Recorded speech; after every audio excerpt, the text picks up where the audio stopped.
bago mag-aral. Kung nga pala, si DJ Albacata, pinanap ako sa Caragara, Leyte, noong 2009. Nakatira ako sa Barangay Parina, Caragara, Leyte.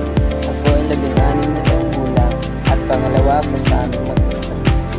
Pinanganak ako ng aking mga magulang na masipag, mabuti at marespeto sa nagkakatanda. Sa akin, yan ang itinuro ng aking. Ang pangalan ng aking ina ay si Mirisa Trujel de la Gaya at ang aking ama naman ay si Constancio Roselo Bacata Jr. Tatlo kami magkakapatid. Ang pangalan ay si Gabriel Bacata na ang bunso ay si Lixerel Bacata. Kami ay lumaki sa isang simpleng pamilya na puno ng pagmamahalan, kasiyahan at pag-unawa. Masipag at mabuting tao ang aking mga magulang. Palaging may pinapahalagahan ng maging respeto sila upang magkaroon ng magandang edukasyon. Buhay Elementary. Nag-aral ako sa Barangay Norte Elementary School. Noong unang araw ko sa elementarya, ramdam ko halong emosyon. May kaba pero may excitement. Suot ko ang bagong uniforme na ibit na halos mas malaki pa sa akin at nakapapa ang sapatos na parang salamin.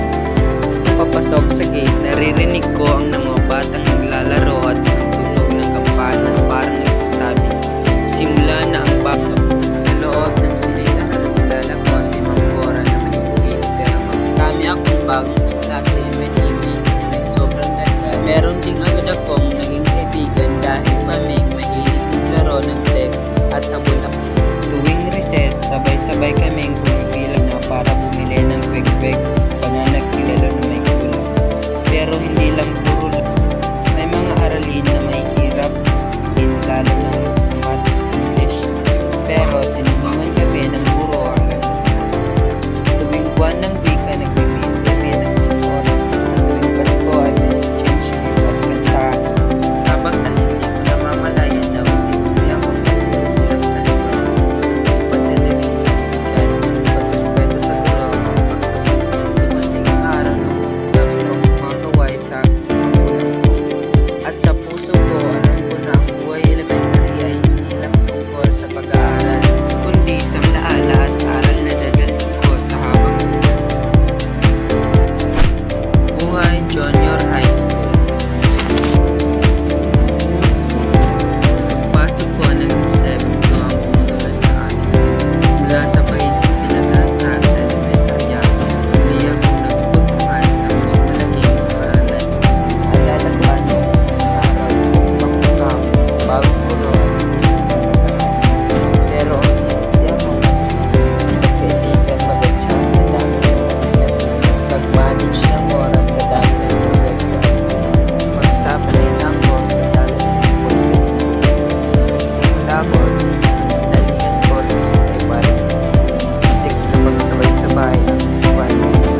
kasalukuyan.